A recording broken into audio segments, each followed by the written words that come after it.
Hi guys, we're continuing with dress selection and design. Hat lines is the next section.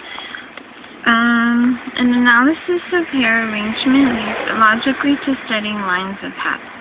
Hairstyles influence hat shapes, and hat fashions often force changes in hairstyles that allow the two to harmonize.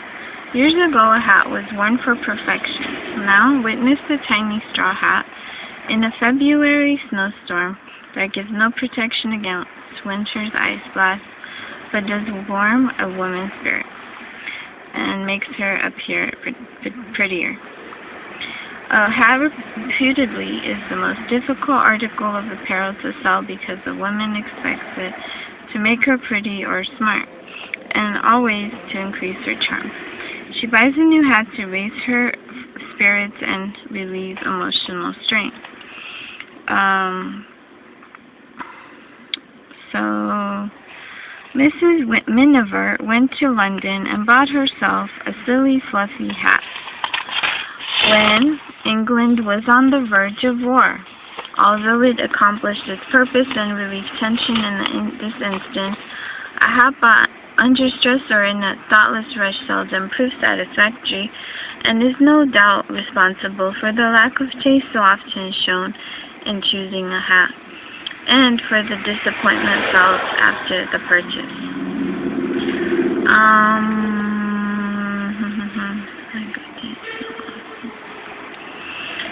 So, don't show lack of taste.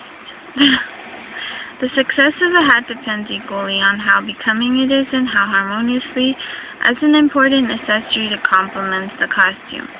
How well it succeeds in complementing an ensemble with style. Small wonder that hats are hard to sell and baffling to buy. Analysis of hat shapes.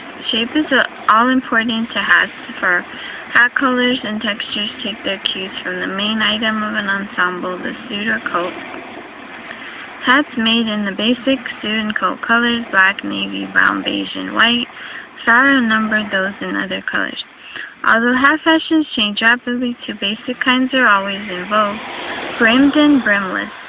Hats with brims include the wide cartwheel and the narrow flat sailor, the rolled-up breton, and the down-turning mushroom or cloche. Hats with stiffy, wide brims and undulating picture hats. Brimless hats include the pillbox, turban, skull cap, beret, and half hat. Line quality. Brimmed hats. One-line direction should prevail in every hat. Since the wide brim emphasizes the horizontal direction, it demands a shallow crown that will not interfere with the dominant movement. So narrow brims need taller crowns to emphasize verticalness. The line quality of hats with brims: a wide brim that stresses the horizontal, and then these other kinds of cloches, emphasizing the vertical. A deep crown with a broad brim and a shallow crown with a narrow brim. Lack emphasis. Okay.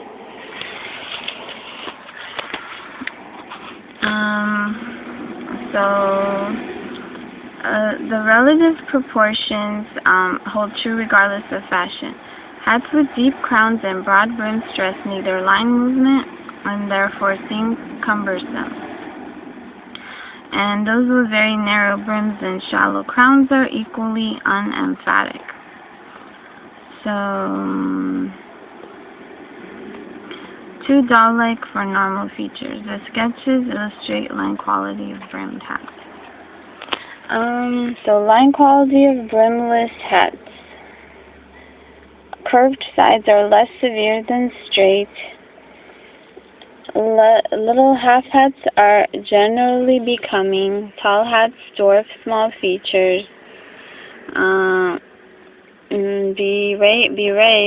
Berets may be draped to suit personal preference.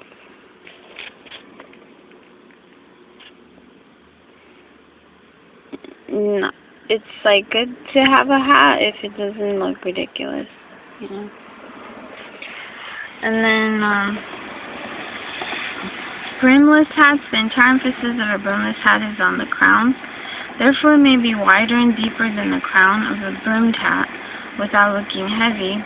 Brimless hats should cling to the head at the lower edge, but are less severe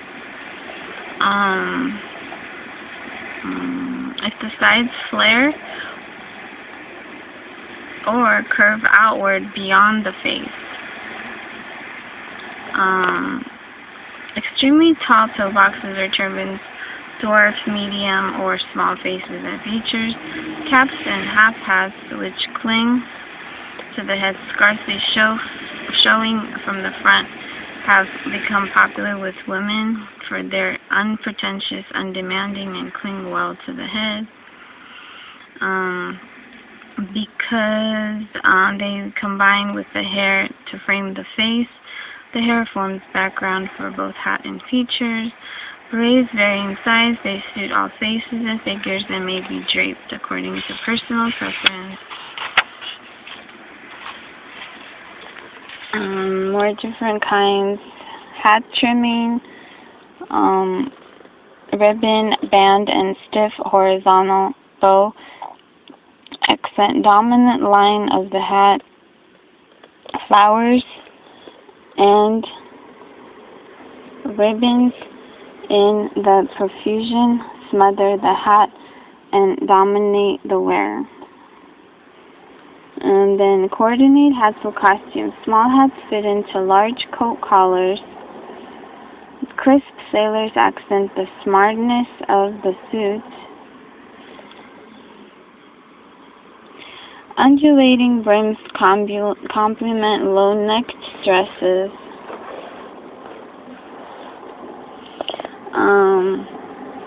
And then increase the versatility of a suit by wearing a tailored hat for street or a dressy hat for late day. So ribbon, band, and stiff horizontal bow accent dominant line. And flowers and ribbons can also be there. Is that a feather on her head? Jesus Christ. The wearer determines the style of the hat. A baton worn off the face is youthful. And then tilted toward forward is becoming. Sometimes a stiff sailor is smart. An undulating brim, soft, less severe. Turbans demand sleek grooming, and the strong regular features lose character on girls with flowing hair. It says, swagger felt suit. Swagger felt is heavy and severe. Awesome. Okay, and then hat trimming. The word trimming implies that an unnecessary addition. They serve two legitimate purposes: covering the seam, joining crown with brim, and accenting the dominant line direction of the hat.